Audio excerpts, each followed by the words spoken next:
Kembali lagi di Caur Cakap Ngawur.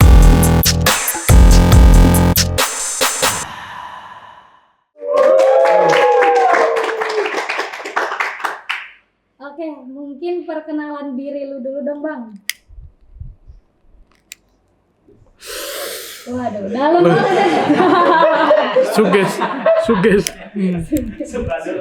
Itu perkenalan diri gue sih karena orang nganggepnya gue deket banget gitu kayaknya sama Asep. Enggak, tapi gue Viko Fariza, ini gue ngerokok juga tapi ngalungin pots juga, kayak ya inisiatif aja jemput bola kayak iklan ini nih gitu. Jadi gue siapa aja yang masuk sih ayo sih, rokok ayo, pots ayo, jadi emang lagi nyari brand banget nih. Brand. Oke, lu orang mana sih aslinya, Bang? Depok ya, gue asli Depok. Depok. Nggak lahir di Depok sih, cuma dari kecil di Depok aja sih. Udah berapa lama lu tinggal di Depok? Dari kecil itu umur TK tuh 25 tahun kali ya berarti. Lama juga berarti ya? Di Depok. Hal paling aneh apa selama lu ada di Depok nih? Mungkin yang pernah lu alami atau yang lu pernah dengar. Karena kan Depok julukan kota aneh nih, Bang. Depok ya itu, gua tuh sekolah di deket Setu ya, Rawa gitu. Nah pas SD itu katanya di Setu itu ada Istana Buaya Putih. Sumpah. Itu Setunya tuh di daerah Lio gitu ya. Orang Lionya tuh ngotot banget gitu bilang, ini ada buaya putih, kalau malam suka keluar nih buaya buntung. Kata gua, udah beda nih, buaya putih sama buaya buntung udah dua entitas nih kata gua. Terus dia bilang, iya karena itu rame emang istana gitu. Terus ngotot banget gitu ada gitu. Sampai TNI tuh nyelemin ke sana gitu. Nyelem ke sana untuk ngebuktiin bahwa warga ini salah gitu. Enggak, bukan malam ini, harusnya nyelemnya malam Jumat gitu. Ya elah kata gua. Aneh sih Depok sih, aneh. Kalau Rijo juga di Depok waktu itu munculnya. Aneh sih. Terus nenek gayung juga ya. Nah, menurut lo nih, nenek gayung yang ada di Depok itu neneknya siapa, Bang? Nenek gayung itu kan neneknya Ayu Ting Ting. Apa Arafah gitu. Ntar itulah. Tapi sempat waktu itu denger kan ada apa? Kasus nenek gayung gitu. Enggak, jadi menurut gua karena orang Depok suka ngelebih-lebihin, itu aslinya tukang martabak cewek. Sebenarnya emang udah agak tua dan dia malam-malam terus kayak ada yang beli, terus kayak dia mau ngambil adonan, gayung buat ngambil adonannya hilang. Nyari lah dia jauh tuh dari gerobak, ketemu terus dibawa-bawa. Terus ada orang lihat, oh nenek gayung gitu. Berarti emang Depok nih yang bikin ramai ya, Bang? Padahal pedagang martabak aja sih. Lu udah berapa lama sih Bang berkarir sebagai stand up comedian? Lu siapa sih? Tadi bukan lu.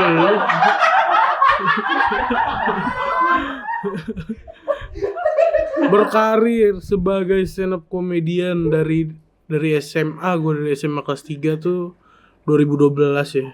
11 tahun. Coba ceritain pertama kali lu berkarir sebagai stand up comedian.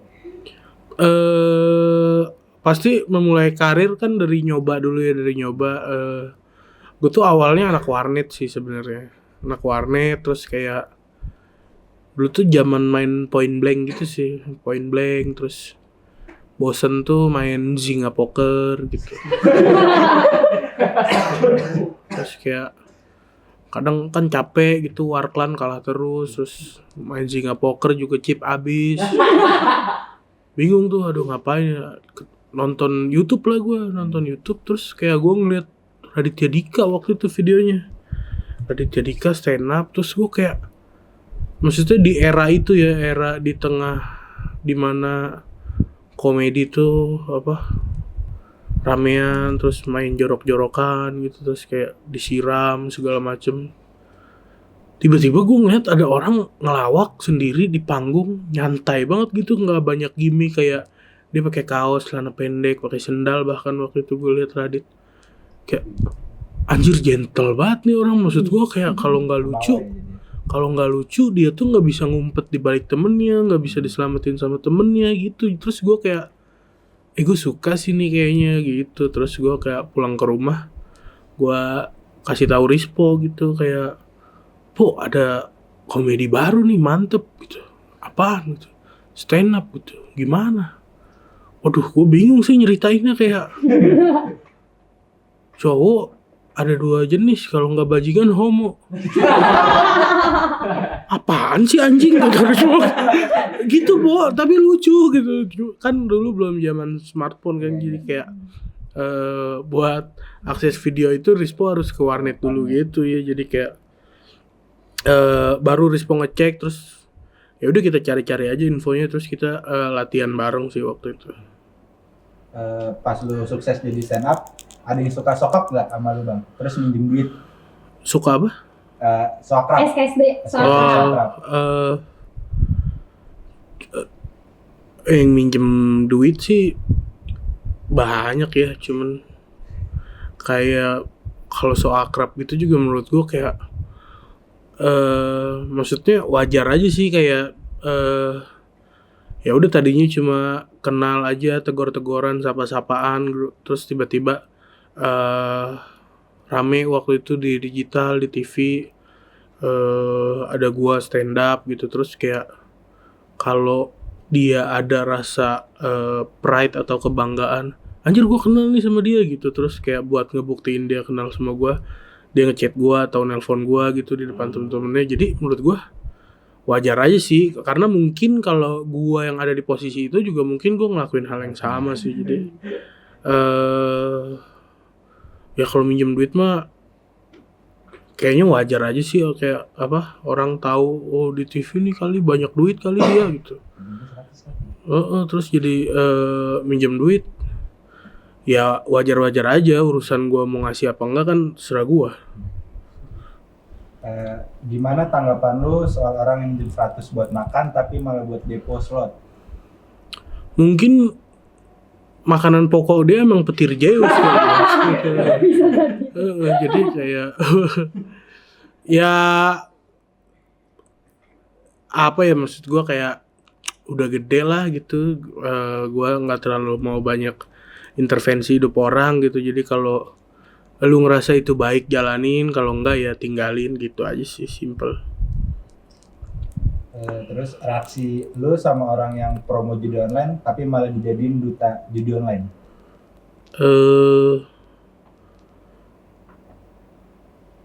Gue mau bilang tolol tapi cakep. Itu orang cakep banget sih emang itu, maksud gue kayak dia sama anaknya aja masih cakepan dia loh. Ini kita sama kan, kita mikirin orang yang sama kan. Sama kok. Itu sih. Jadi ya udahlah, emang negara mah bisa diatur sih menurut gua. Kalau lu nggak jadi stand up comedian, kira-kira lu ngapain? Ada beberapa kemungkinan sih, mungkin gue jaga warnet. Atau kalau lebih mantep dikit mungkin gue jadi hacker. Karena kuliah gue waktu itu tuh S1-nya tuh sistem informasi gitu. Terus jadi kayak ya paling antara itu sih. Kan lu keluar masuk MLI nih. Nah, lu pas keluar masuk MLI itu pakai assalamualaikum nggak tuh bang? Masuknya pakai. Cabutnya nyelonong aja. Oke, ceritain bedanya MLI dulu sama yang sekarang. Kalau MLI dulu kan dulu ya, kalau MLI sekarang kan sekarang.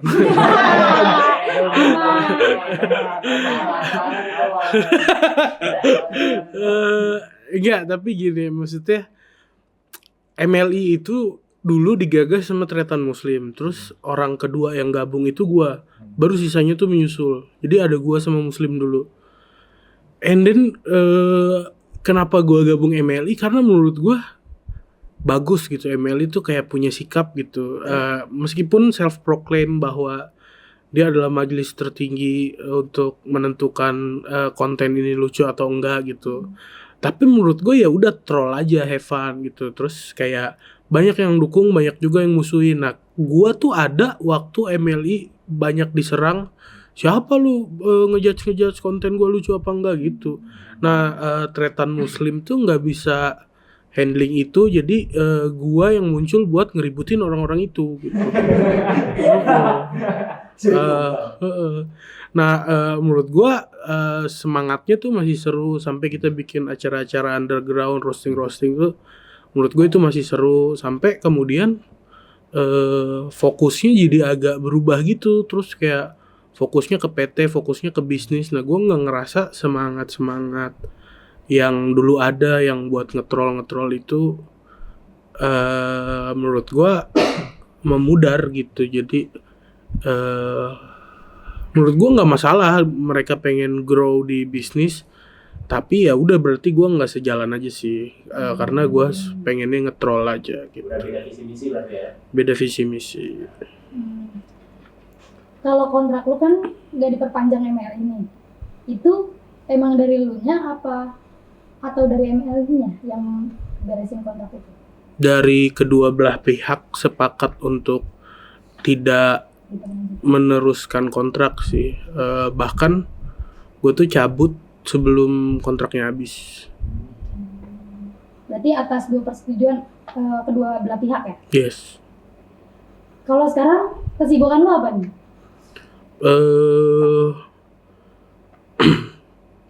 Gue mantengin Instagram kelompok Jakarta Keras terus.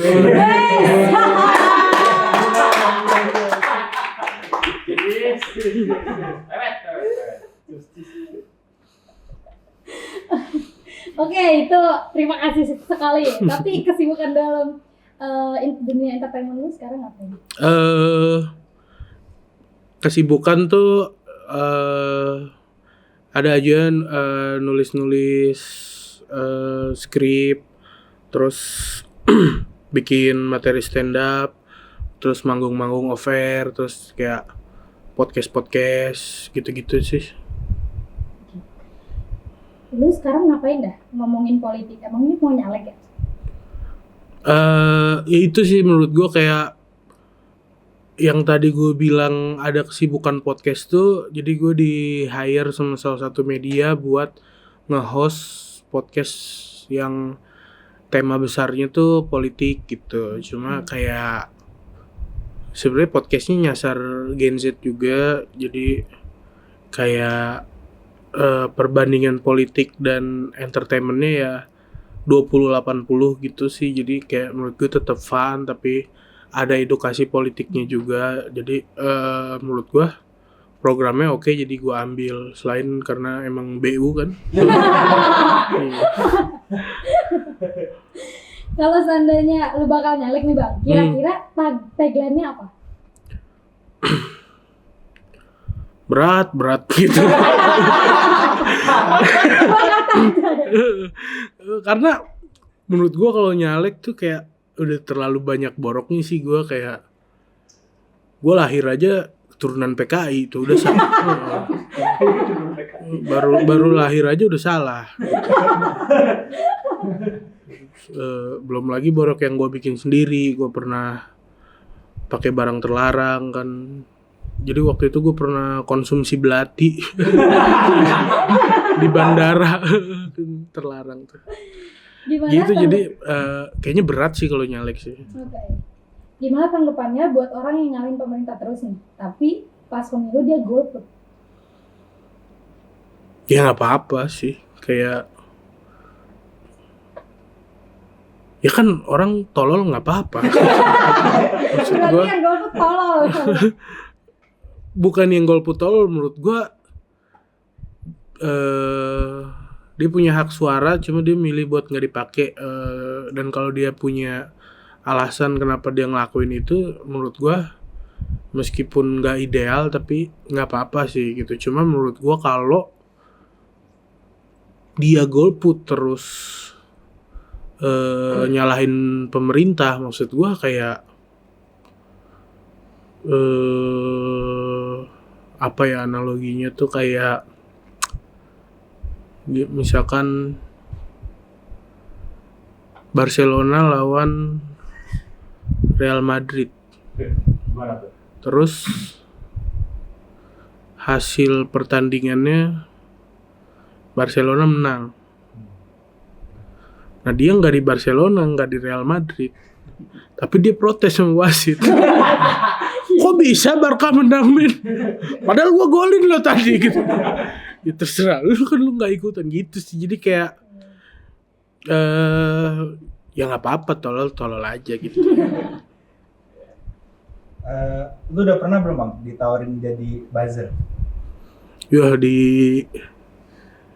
masa-masa kayak gini menurut gue justru aneh sih kalau nggak ditawarin gitu. Antara dianggap tidak menginfluence atau value lu kecil aja sih. Jadi banyak sih penawaran. Ngomong-ngomong soal buzzer, lu merasa diri lu lucu nggak bang? Gimana? Ngomong-ngomong soal buzzer, lu merasa diri lu lucu nggak bang? Gue buzzer sih. Ya lucu lah. Terus lucuan lu apa Rispo bang? Lucuan Rispo lah. Kenapa bisa Rispo? Gak tau kan gue ngabisin banyak masa kecil gue tuh sama Rispo gitu ya. Dan menurut gue selama gue bareng-bareng sama dia dari kecil terus sampai gede, sampai remaja, sampai gede gitu, sampai akhirnya kita berkarir di stand up, banyak banget tingkah kocaknya dia yang bikin gue ngerasa kayaknya dia manusia paling lucu deh di Indonesia gitu. Karena gak tahu, gue ngerasa kayak dia tuh bisa ngeluarin jokes-jokes yang targetnya cuma gue gitu.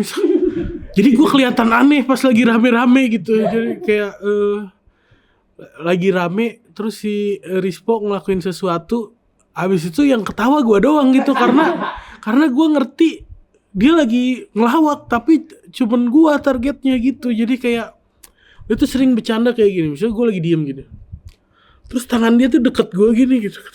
Apaan sih lu? Dih, ngapa orang gue nggak sentuh gitu? Ya, tapi kan gue risih digituin. Enggak, lu biasa aja udah gitu. Gue nggak akan nyentuh. Ya kalau gue gini kena, ntar gue ngindar gitu. Jadi kayak orang nggak ngelihat itu lucu, tapi gue ngerti itu dia lagi show gitu, lagi ngelawak gitu. Terus kayak gue tuh pernah gregetan gitu sama dia, kayak gue lagi di motor boncengan, terus kayak lu tau gak sih orang kalau lagi ancang-ancang mau batuk tuh kayak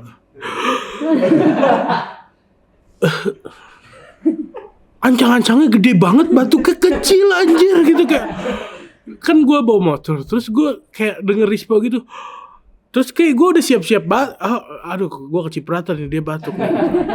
Terus anjing gitu, gue ekspektasi gue gede banget loh itu batuk gitu. Jadi lu ngapa dah ancang-ancangnya gede banget, batuknya kecil? Ya sederhana aja kata dia. Asik gitu. Nah pas lagi momen rame-rame itu tuh suka diulang gitu. Jadi kayak dia terus gue ketawa karena gue udah pernah ngalamin itu. Nah yang lain kenapa dah gitu. Jadi kayak menurut gue Rispo lucu banget sih gitu. Kalau misalnya lu berantem sama Rispo, yang menang siapa? Gua lah. Dari kecil gua menang mulu. Momen goblok apa pas lu lagi sama Rispo? Tadi udah diceritain bukan? Momen goblok pas lagi sama seenggaknya ada 2 sih momen goblok yang pernah gue alamin sama Rispo dan ceritanya lumayan berkaitan nih. Jadi dulu tuh gue pernah mau berantem gitu lah sama salah satu sekolah di iya di Depok gitu, STM. Terus tapi sekolah gue tuh di Jakarta jauh, nah gue sendirian. Terus udah janjian lah gue kontak-kontakan sama orang ini. Terus masalahnya mereka rame kan setongkrongan. Aduh anjir, gue ngajak abang-abangan siapa ya, maksudnya biar gue berantemnya 1 lawan 1 aja nih gitu. Terus gue chat-chatin kan, anjir kagak ada yang bisa kata gue. Oh ngapain abang-abangan anjing, abang beneran aja gue bawa. Gue chat Rispo, bisa tuh dia gitu. Bisa, gue jemput lah di rumah nyokap gue. Gue jemput Rispo di rumah nyokap gue, terus kayak nyokap gue nanya pas kita naik motor, nyokap gue nanya kayak mau kemana gitu, mau berantem gitu. Kata nyokap gue, astagfirullah gitu, jangan sampai kalah ya gitu. Terus udah tuh cium tangan jalan, udah direstuin ya, pede nih menang gitu. Terus gue briefing lah di jalanan kan si Rispo, gue bilang, "Po, nanti biarin gue sama dia aja cari tempat sepi buat berantem. Tapi sebelum jalan lu periksa dulu nih di badan gue, di celana gue, di kantong gue itu nggak ada BR sama sekali. BR tuh kayak barang gitu, gear atau semacamnya gitu. Oke gitu. Nah lu ngelakuin hal yang sama juga ke dia gitu. Oke gitu. Nanti lu tunggu sama tongkrongan dia, gue berdua cari tempat sepi, kita selesai berantem, nanti gue balik lagi jemput lu gitu. Oke. Udah gue jalan ke sana, ketemu orangnya, tongkrongannya, terus kayak beberapa dari mereka kenal juga sama Rispo, jadi kayak kayaknya ini akan sportif nih berantemnya gitu. Terus ya udah kami berdua naik motor cari lapangan sepi. Sampai di lapangan, orangnya kagak mau berantem sama gue, kayak duduk aja gitu kata gue. Apain sih ribut-ribut? Ya anjing kata gue, lu yang ngajak bukan kata gue. Terus kesel kan, gue tendang tuh orangnya, dar gitu. Pas gue tendang, terus guling-guling tuh dia. Dia bangun, ngeluarin gear, kata gue anjing gak diperiksa tadi. Padahal udah di-strip ya. Iya kata gue. Gimana nih gitu. Terus ya udah kata gue tangan kosong lawan gear nggak akan bisa juga kan, menurut gue kayak nggak akan menang gitu. Terus culun lu, gue gituin aja gue. Terus kayak yaudah gue tinggal lagi naik motor, dia gue tinggal di lapangan nih, kagak gue ajak balik, tinggal di lapangan. Cuman kan jalannya kecil, nah gue naik motornya pelan-pelan dari belakang gitu, pala gue ditampol gitu, dor gitu, jatuh gue dari motor kan. Terus gue kejar lagi, ngeluarin gear lagi gitu. Wah anjing, sahabat kesel tuh gue, nangis gue, nangis karena nahan kesel, karena nggak bisa apa-apa sama kesel sama Rispo, kenapa nggak diperiksa aja. Udah gue balik lagi lah ke tempat tongkrongan tadi mereka, sama ada abang gue di situ. Pas gue balik, si Rispo tinggal sendirian anjir. Anak-anak tongkrongannya kagak ada, jadi dia selain bawa gear bawa HP juga, ngasih tahu buat udah cabut aja gitu. Terus ya bocahnya udah cabut gitu. Lu kagak diperiksa dulu tadi, gue dilawannya pakai gear gitu. Terus gimana? Terus gue pas mau ninggal dia, pala gue ditampol di belakang gitu. Wah kesian juga lu gitu. Bukan masalah kesian ini, gue kesel gitu. Terus gimana gitu? Carilah orangnya gitu. Ayo kita cari gitu. Bingung kan, nggak tahu orang ini nongkrongnya di mana ya gitu. Akhirnya udah, gue juga nggak terima lu digituin kata Rispo. Kita cari aja ke sekolahannya, masuk motor gue ke sekolahannya. Tahu bocah ini nggak gitu? Terus, tahu gitu. Dia nongkrongnya di mana gitu? Biasanya di situ warung nenek gitu. Terus, yaudah gue samperin ke warung nenek sama Rispo. Bukan, belum lahir Arafahnya. gue samperin ke warung nenek itu sama si Rispo.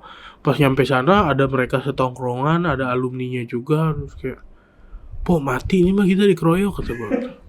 Udah tenang gitu. Lu putar balik motornya gitu. Emang apa? Udah lu liatin aja gitu. Terus kayak datang ke situ, Rispo langsung nendang motor orang yang ribut sama gua. Tendang, brak, jatuh. Mana bocah ini gitu. Belum nyampe bang, kan tadi ditinggal sama Piko gitu. Jadi si Rispo di awal langsung ngamuk. Jadi orang-orang itu juga pada bingung dan kaget gitu. Kayak, anjing kok dia sendirian berani ya ngamuk di sini gitu. Jangan-jangan punya ilmu nih gitu. Sudah ngamuk-ngamuk, diceramain, ditampar-tamparin sama Rispo. Udah bocahnya datang dipukulin sama Rispo. Udah gue di motor doang tuh standby gitu. Rispo emang udah bisikin, motor jangan dimatiin gitu.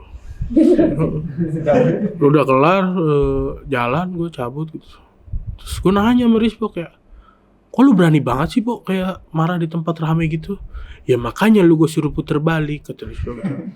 Jadi ya ntar kalau mereka marah balik ya gue naik motor lu kita cabut gitu. Itu jadi dia pakai teknik bluffing gitu dan berhasil.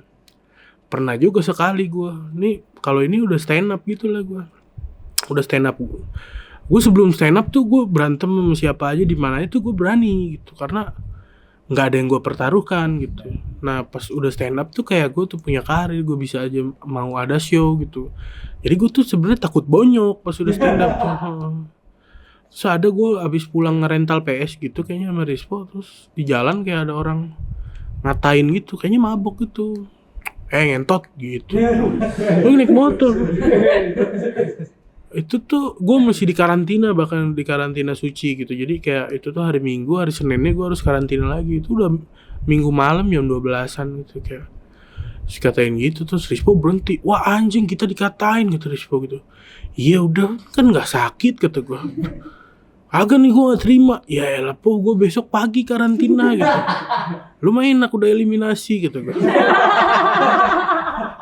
Kagak enak bego gitu. Iya udahlah gak usah dipanjang. Gak terima gue gitu. Buka helm si Rispo, muter balik kan. Nyamperin orangnya. Gue rasa dia mau pakai teknik itu lagi, mau ngegentak duluan. Orangnya ngegentak duluan. Jadi begitu Rispo pelan melanin motor, digebrak langsung kaca motornya. Dar, lu mah nyari mati pakai muter balik ke sini gitu. Wah, saya kira teman saya, Bang.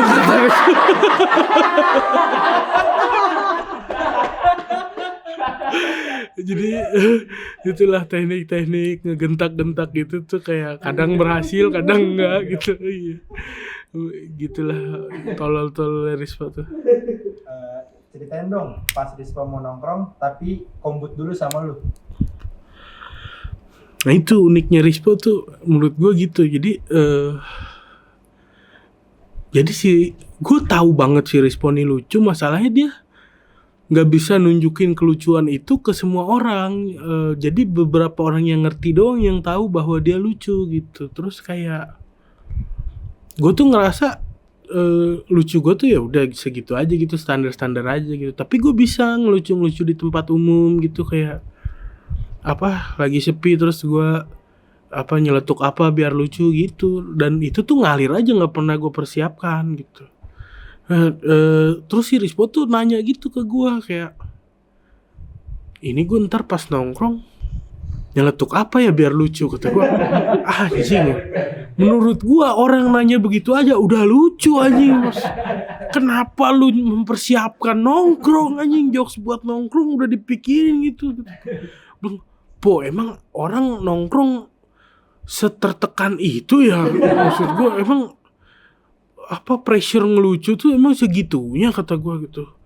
Iya gue anjing kalau nggak dipikirin bisa agak poin gue ntar. Anjing siapa yang ngitung poinnya? Siapa yang ngitung poinnya gitu? Apa gue makan sampah ya ntar? Udah nggak gue terusin obrolannya karena menurut gue anjing udah nggak masuk akal gitu. Terus pas gue nongkrong beneran dia makan daun dari kolam renang aja.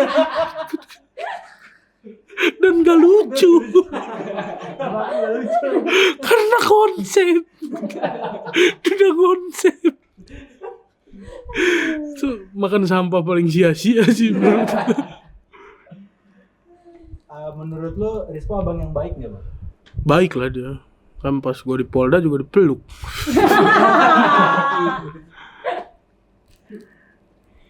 Pas dulu lagi di rehab, seberapa berjasanya Bang Rispo? Ya jasanya juga ada ya pasti, karena hampir semua urusan birokrasi di polisi itu dia yang urus, dia yang tackle. Bahkan surat pengajuan rehab ke polisi, ke BNN itu dia yang urus semua gitu. Cuma minusnya juga ada gitu, kayak pas udah di tempat rehab tuh, jadi ada suster lagi ngejelasin gitu apa kontrak itu panjang gitu. Dia udah pusing banget kayaknya ngurus gue, jadi dia nggak dengerin apa kata suster gitu. Jadi suster itu ngejelasin tentang gue untuk minum obat penenang, yang mana gue nggak butuh sih sebenarnya gitu. Karena obat penenang itu pas gue cari tahu ya itu buat orang-orang yang gangguan kejiwaan gitu. Maksud gue ya gue cuma nyintai doang sih. Kayak jiwa gue biasa aja sih gue ngerasanya. Terus kayak itu setiap hari gue dikasih obat itu, terus gue kayak ngerasa kayak gue nggak butuh deh gitu. Karena di rumah sakit itu, bahkan di rumah sakit itu cuma beberapa orang yang gue tahu minum obat itu, dan itu adalah orang-orang yang halunya tuh tadi dia sholat subuh jamaahnya naga gitu. Jadi maksud gue kayak anjing, gue nggak setara sih sama orang ini gitu. Jadi gue ngeluh lah sama suster, gue bilang kayak sus kayaknya saya nggak perlu deh minum obat kayak gini gitu.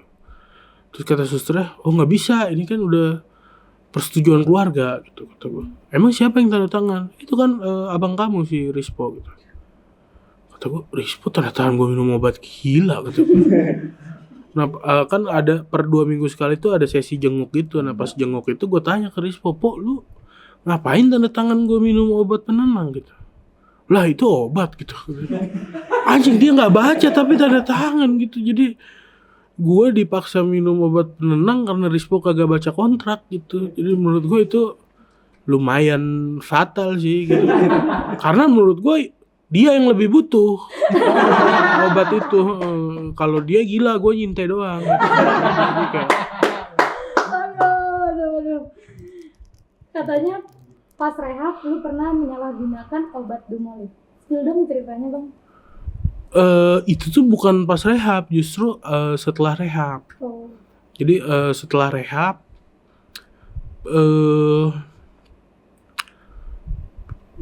kan gue udah tuh balik ke masyarakat gitu, udah nggak konsumsi obat lagi, udah mulai berkarya lagi, udah segala macem gitu. Terus kayak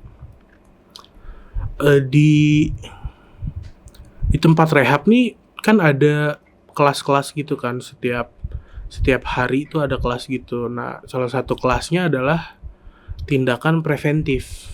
Tindakan preventif tuh sebelum terjadi untuk mencegah kita relapse gitu, karena dijelasin di situ bahwa ada 5 tahap manusia. Jadi ada mereka yang nggak pernah make, ada mereka yang pernah make, ada mereka yang di saat kondisi ada mereka yang pernah make, ada mereka yang nggak pernah make, ada mereka yang pernah make, ada mereka yang pernah berhenti. Ada di saat kondisi udah berhenti ini, ada fase namanya withdrawal. Withdrawal itu kayak tubuh kita tuh nagih, kayak mana nih zat yang biasa gua pakai buat enak. Bisa jadi itu muncul zat itu di tubuh kita, bisa jadi muncul sugesti itu di diri kita. Nah kalau itu udah terjadi, itu namanya udah masuk fase withdrawal. Nah kalau sampai akhirnya kita make lagi, itu masuk fase relapse. Relapse tuh akhirnya make lagi setelah berhenti gitu. Jadi gue ngerasa waktu itu tuh gue udah di tahap withdrawal ini. maksudnya kehidupan rehab udah lewat, kehidupan normal udah balik. Terus kan kayak kita tetap ada burnout, capek kerja gitu, stres. Terus kayak anjir nih refreshing, makin lagi enak kali ya gitu. Coba Terus ada pikiran kayak gitu timbul di gue. Terus kayak anjir buru-buru langsung gue jauhin gitu pikiran itu. Karena gue ngerasa gue tuh nyusahin banyak orang saat gue ketangkep. Terus karena gue belajar kelas preventif di tempat rehab itu, gue sadar oh ini gue ada di fase withdrawal gitu. Apa yang harus gue lakukan? Nah yang kepikiran sama gue tuh waktu itu minta bantuan profesional gitu, karena gue nggak ngerasa ada orang deket gue yang ngerti tentang kondisi gue gitu. Akhirnya gue datang ke psikiater. Terus kayak gue konsultasi tentang kondisi gue. Terus kayak ya udah gue dikasih resep terus ya udah gue pakai resepnya dengan tanggung jawab dan sesuai. Terus kayak udah fine aja tuh. Terus kayak rasa untuk pengen relapse lagi juga tuh udah nggak ada gitu. Cuma karena gue di psikiater itu ketemu beberapa orang yang mereka juga adalah pasien di sana, kayak ada obrolan gitu bahwa ada beberapa obat dari psikiater tuh yang kalau kita pakai tuh enak gitu. Maksud gue kayaknya beda tujuan nih gue sama dia. Kayak gue tuh pengen tenang, pengen nggak ada keinginan untuk pakai lagi, sementara dia pakai itu buat enak gitu. Kata gue, emang apa obatnya gitu? Ada namanya Dumolit gitu. Enaknya gimana? Wah, lu cobain aja gitu. Kata gue. Nah, gue tadinya yang datang ke psikiater tuh buat sembuh, denger ini kayak fun fact banget gitu, kayak emang iya gitu. Kesana terus gue ngomong lah sama psikiaternya, gue bilang, dok kayaknya saya butuh Dumolit deh gitu. Terus psikiaternya juga ya ngasih aja gitu. Gayung bersambut nih gitu. Udah lahiran waktu itu. Terus udahlah dikasih Dumolitnya. Terus pulang. Kan harusnya kayak ya udah 1 hari tuh dimakannya 1 gitu. Terus gue makan 1, kok belum enak ya kata gue. Katanya enak gitu. Terus gue googling, oh pakai kopi gitu gue. Bikin kopi gue, makan lagi. Belum enak nih kata gue. Coba gue baca lagi yang benar. Oh digerus. Gue gerus tuh. Gue pakai kagak enak juga gitu. Itu kan satu strip tuh kayak ada 10 gitu kan isinya. Gue udah makan 3 tuh. Belum enak juga. Gue kupas 7 lagi. Makan semuanya. 3 hari gue gak sadar. Itulah, jangan goblok gitu teman-teman. Maksudnya ya tolol itu kan pilihan gitu. Cuman kalau udah segoblok itu janganlah gitu. Terus gimana ke psikiater? Ya psikiaternya gak salah kan. Maksud gue kayak dia ngasih obat sesuai resep, gak apa-apa kan buktinya kalau makan cuma 1 gitu. Cuman Salahnya ini gue makan 10 gitu. Oke, seberapa jahilnya lu sama temen rehab lu, si Petok? Coba ceritain kejadiannya. Wah anjir.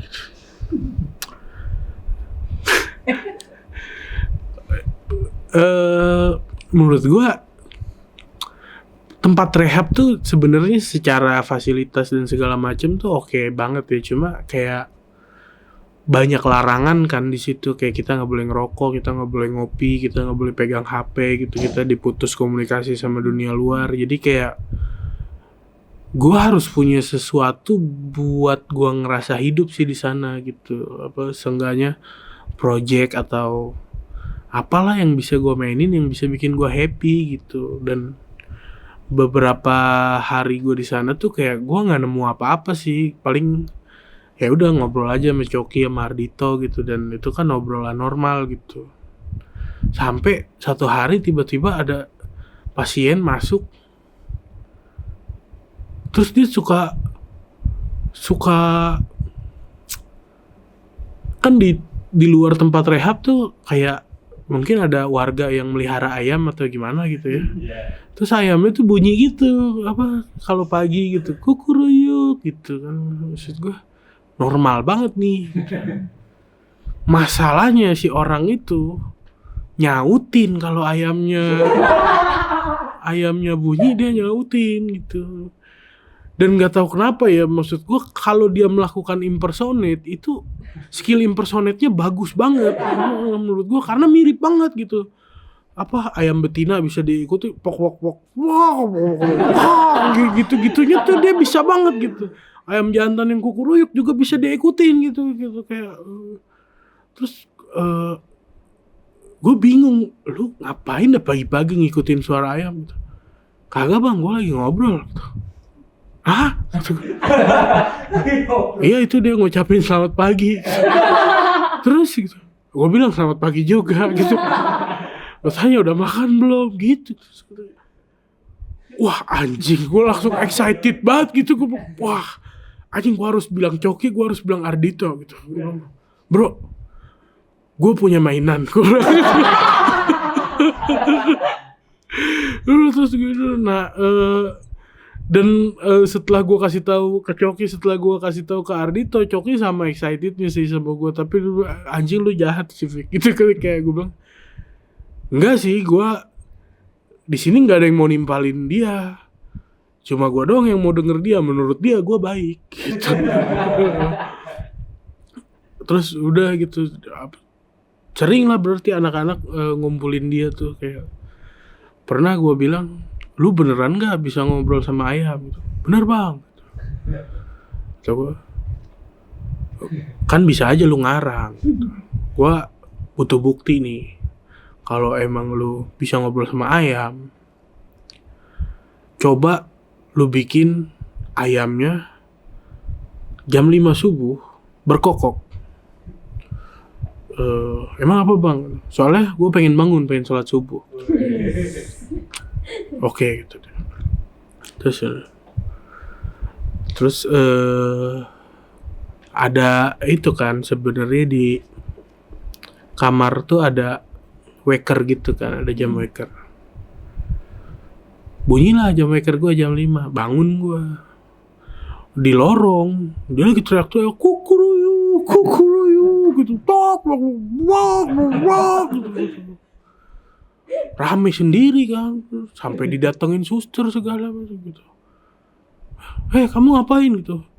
Ini saya lagi ngobrol sama ayam sebelah, nyuruh dia berkokok supaya Viko bangun sholat subuh. Gitu.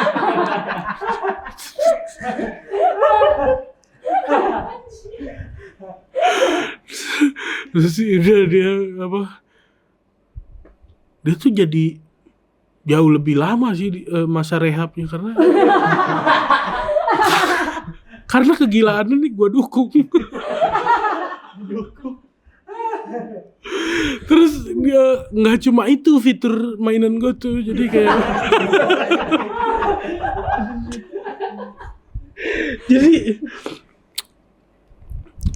jadi dia tuh bisa cenayang juga katanya. Dia bisa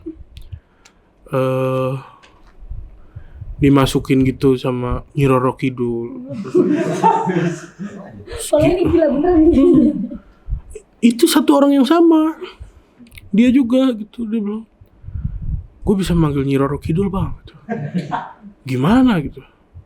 Nih gue cuma butuh konsentrasi, terus kayak terus matanya melotot. Terus dia nyinden gitu. Melayu. Kata gue, kok Nyi Roro Kidul nyanyi WG sih?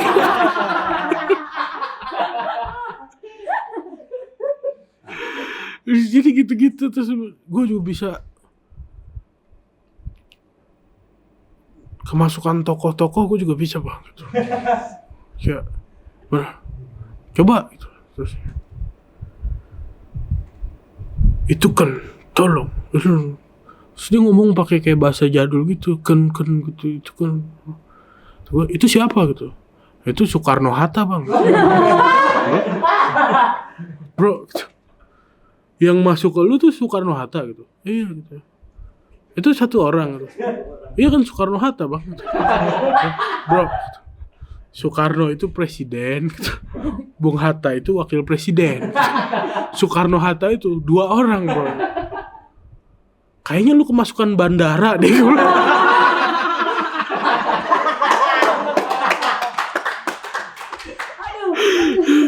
Lu cak banget itu mainan gua.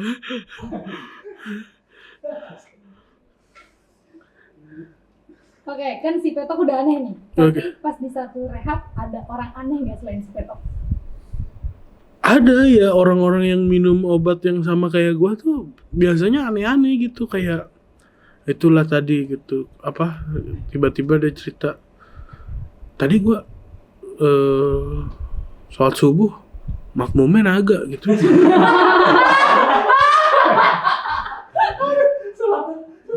Maksud gua, satu, naga nggak wajib sholat. Dua, kita nggak tahu agama naga. Yang paling deket kan ke Cina kan sebenarnya dia kayak harusnya dia Imlek sih.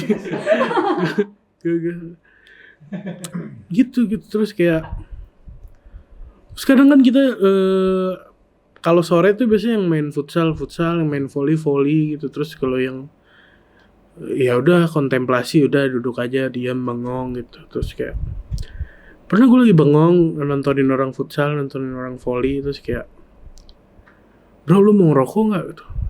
Anjing tiba-tiba dia nawarin rokok nih gitu bang. Gue ada gitu. Mana coba gitu. Nih apaan itu? Ini rokok gitu. Kagak ada apa-apaan. Dia ngerasa di kepalanya ada rokok. Rokoknya goib. Aneh-aneh sih di sana kalau yang aneh. Kalau yang normal sih normal gitu. Karena ya maksudnya emang tidak bisa dipungkiri bahwa kondisi gue tuh make gitu, kayak Coki juga make di sana. Cuman obrolan gue ke Coki, obrolan gue sama Coki di sana tuh kayak ternyata society di sini normal-normal aja ya Fik gitu. Iya gitu. Gue kira tuh karena ini kumpulan jangki gitu, orangnya serem-serem gitu, terus misterius gitu, kayak kalau bikin Indomie juga kayaknya bumbunya nggak ditaruh di senip gitu. Iya normal gitu, normal. Jadi yang normal, yang belok-belok. Momen goblok apa ketika lu pas masih di rehab? Momen goblok pas di rehab,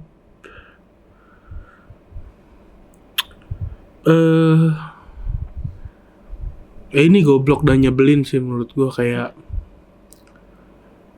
gue tuh di rehab kan, gue ngerasa ditangkap itu adalah kondisi dimana bukan cuma itu adalah titik terendah gue, tapi titik itu bukan cuma titik terendah dalam karir gue, bahkan itu gue ngerasa itu adalah salah satu titik terendah dalam hidup gue gitu. Jadi ketika ditangkap terus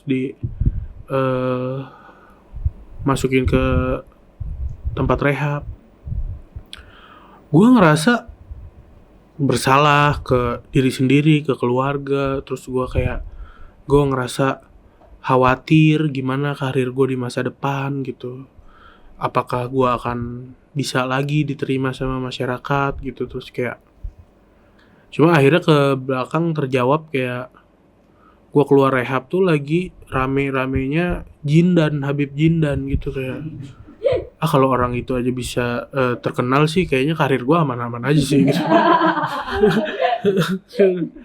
gitu. Tapi maksud gue itu kan nggak tahu, itu kan taunya setelah keluar gitu. Nah selama di dalamnya kayak gue banyak banget merenungin itu gitu, gue banyak banget mikirin itu gitu. Akhirnya gue jadi pendiam banget kan, gue banyak introspeksi gitu. Nah di momen gue lagi pendiam ini, kayak gue ngerasa di tempat rehab tuh serba salah gitu. Kayak gue ngapain aja tuh salah gitu. Bahkan gue nggak ngapa-ngapain tetap salah gitu. Karena itu gue diem aja gue disalahin anjir. Kayak gue pas lagi diem bengong gitu, kayak niatin Coki godain Ardito gitu kayak oh iya kan Coki iya. Bengong gitu gue ngeliat. Terus gue diem bengong, susternya nyamperin gue kayak dia nanya, Mas Viko diem aja depresi ya kata gue kan ditangkep ya depresi lah gitu, masa gue happy gitu, kenapa orang ditangkap happy aja gitu. Iya soalnya saya lihat Mas Viko tuh biasanya kalau di TV gitu atau di YouTube itu kan ceria gitu. Kata gue itu kan dibayar suster gitu.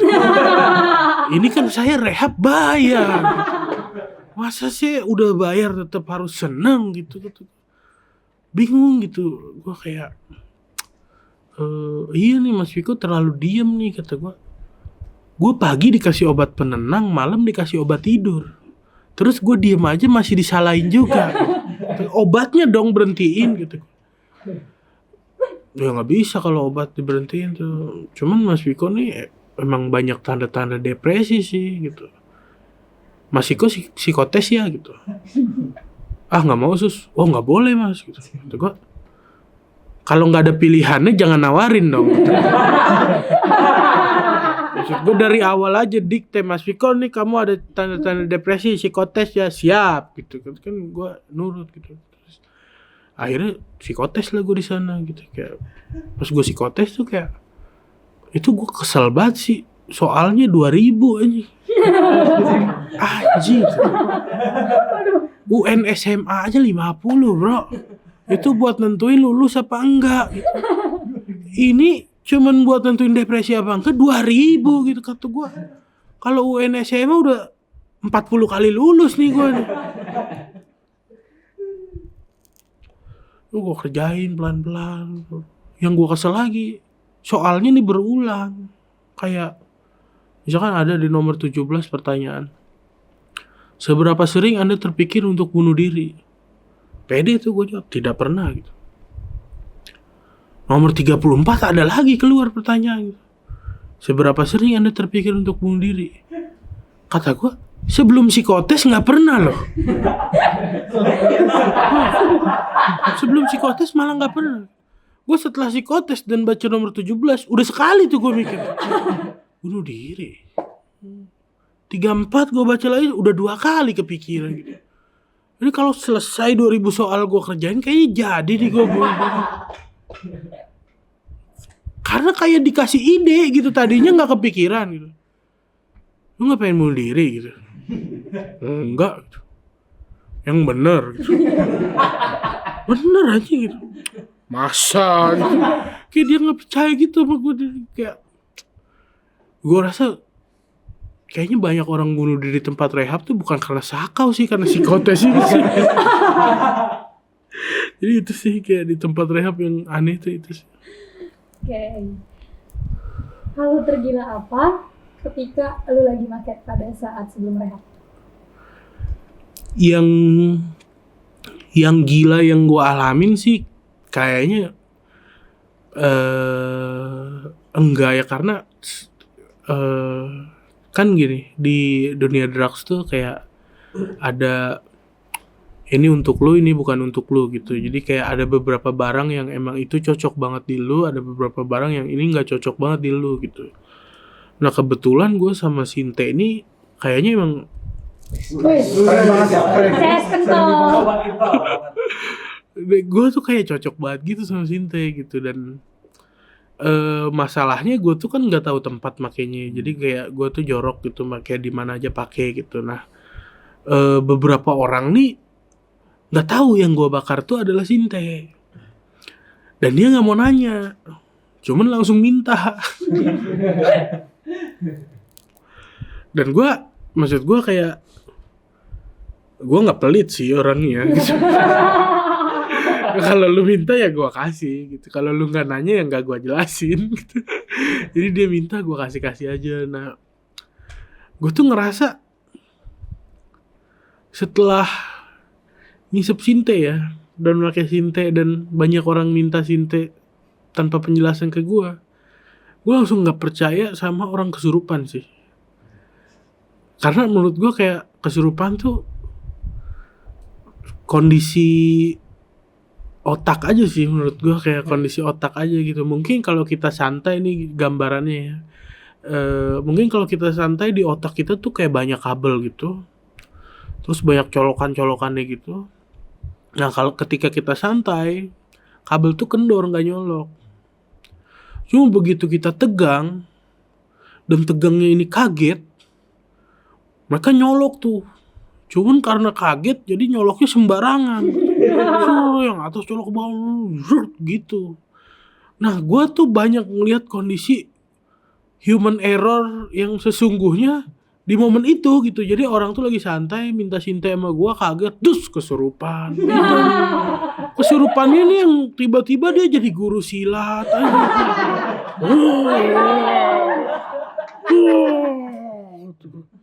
So, gue belajar silat di mana nih? Itu orang nggak punya basic bela diri tiba-tiba silat tuh. Terus hal kayak gitu. Cuma beberapa juga ada temen gue yang orang Jawa gitu, apa ngisep sinte, orang gitu, orang teh gitu kata gue bahasa Sunda aja gitu. Jadi kayak gue banyak ngelihat yang aneh-aneh sih. Tapi satu hal yang paling momennya nggak bisa gue lupain tuh ada teman gue di Jogja gitu. Gue ke Jogja waktu itu, gue bawa sinte. Terus gue di kamar hotel disamperin sama teman gue ini. Terus kayak sama temen gue juga kayak nggak nanya itu apa, terus langsung minta gitu. Terus gue kasih lah sintenya, gue kasih. Terus dia ngisep, kayaknya nggak terlalu banyak dia ngisep ya. Terus kayak mulai tuh kepusingan, nyari pegangan hidup tuh deh. Ngambil tempat sampah terus nggak kuat kan dia, muntah, masuk palanya ke tempat sampah, nembak dah tuh di situ. Ada 5 menit kan. Itu sampai palanya kerendam sama muntahannya sendiri. Lama tuh, ada 5 menit tuh. Ya gue chill aja, emang gue tahu maksudnya efek sinte bisa kayak gitu. Ya udah gue tetap ngintai aja gitu. Sudah nembak. Udah gitu pas udah mulai agak sadar, nah efek sinte itu kan maksudnya kenceng tapi nggak terlalu lama gitu. Kayak begitu nggak lama dia sadar, terus kayak keluar tuh dari tempat sampah itu palanya. Segar banget kayak iklan Sprite gitu kayak. Masalahnya kan palanya kerendam, rambutnya gondrong, itu muntahnya nyiprat tuh ke tembok, ke kasur. Waduh anjing nih, hotel gue langsung jorok nih gitu. Terus dia bilang kayak, bro, itu kan gue di Jogja ya, kayak dosa gue dari masa kecil sampai barusan gue dari Sarkem. Di Sarkem tuh ada tempat prostitusi gitu di Jogja gitu. Nah, dia sebelum dari hotel gue kesana tuh. Dosa gue dari masa kecil sampai yang barusan gue lakuin, gue ke Sarkem, itu semua kegambar jelas tadi gitu. Udah bro, gue gak akan nakal lagi gitu. Gue tobat. Terus balik, gue pindah kamar. Besok nongkrong, udah pakai peci bro. Jadi sebenarnya sinte bisa bikin orang tobat. BNN nggak tahu ini. Lu akhir-akhir ini sering post kata-kata di IG. Lu lagi galau Pak kan? Gue bisa putus sih. Kalau dibilang galau sih enggak sih. Maksud gue kayak itu konten aja sih. Konten kayak gitu tuh kocak sih menurut gue kayak. Karena kan kalau mau puitis banget juga kayaknya gue gak cocok gitu. Jadi kayak gue bikin hal yang tipis-tipis tapi kena gitu. Kayak ngomongin janji masa lalu pas masih in relationship, terus ada hal kecil yang menghalangi, terus kayak janjinya langsung lupa gitu sih. Coba ceritain satu cewek yang bikin lu galau banget. Ada sih mantan gue yang bikin gue galau banget tuh, kayak gue ngejalanin sama dia tuh kurang lebih 6 tahun gitu ya. Masalahnya ada juga satu cewek yang gue ngejalanin sama dia tuh kurang lebih 3 bulan, tapi dia bisa bikin gue lupa sama mantan gue yang 6 tahun itu sih. Jadi kayak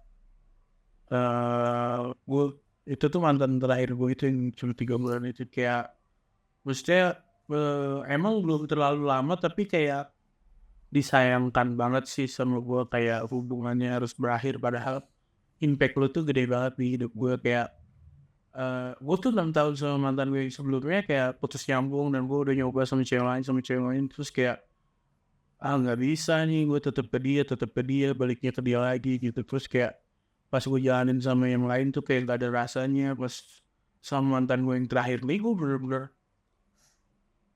anjir dulu sih gitu, kayak gue nggak ke mantan gue lagi sih gitu. Gue oke banget sih dulu gitu, tapi dia berhasil bikin gue move on, tapi hubungannya harus kandas gitu. Jadi kayak sayang aja gitu. Kalau misalnya jadi cewek ini bang, lu mending pilih cowok ganteng atau humoris? Kalau gue jadi cewek, cowok ganteng sih. Nggak pilih cowok mana sih? Enggak sih, karena apa ya, kita tuh sifat dasar manusia tuh biasanya kurang menghargai apa yang sudah kita punya sih. Jadi kayak gue ngerasa gue tuh humoris gitu, jadi gue gak nyari humoris lagi sih gitu. Jadi dia ganteng aja, lucu, gue aja gak apa-apa. Oke. Lu pernah suka nggak sama fans lu sendiri? Kalau pernah, ceritain kejadian.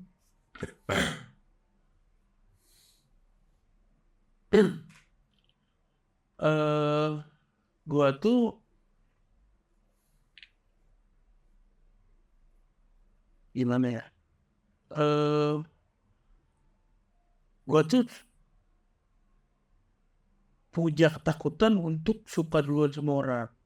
Jadi gue tuh biasanya emang macarin orang-orang yang udah suka gue duluan. Jadi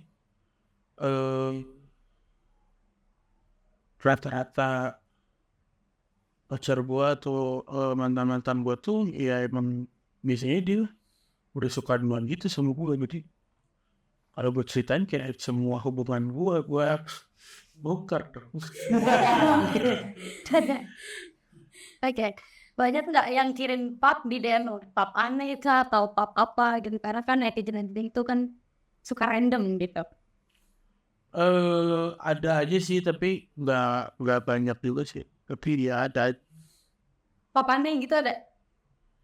Pap aneh tuh sebenarnya biasanya yang paling sering gue terima ya itu pap yang orang yang difoto tuh objeknya mirip gue gitu. Ayo ngapain gitu? Penting kan? Kayak orang timbang gendut hitam, Viko timbang banyak amat Viko di dunia. Oke. Tanggapan lu tentang cogil atau cegil?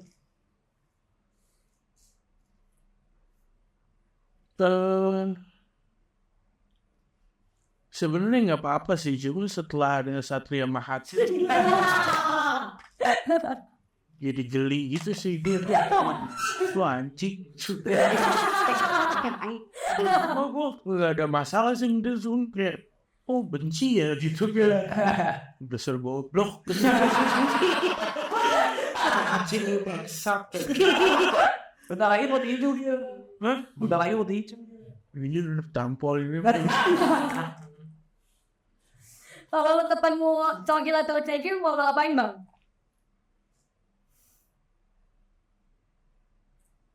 Cogil sih, kalau ketemu cogilnya Satria Mahathir tuh kayak, lu ngapain sih goblok? Itu sih, beda ngomong itu sih. Oke, kasih kata-kata buat cogil atau cegil di luar sana. Gua nggak tahu sih kenapa kegilaan tuh harus dipamerin gitu sekarang. Lu tuh orang ya kalau gila tuh malu ya.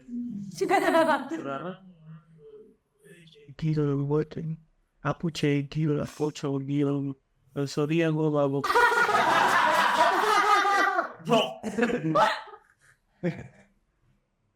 Oke, yang terakhir nih, kasih kata-kata juga dong buat followers Jakar.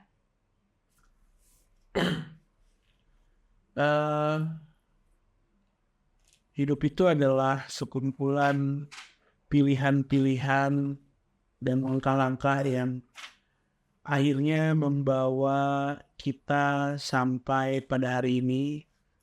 Jadi pikirkan pilihan-pilihan dan langkah-langkah selanjutnya karena itu akan berpengaruh untuk masa depan kita.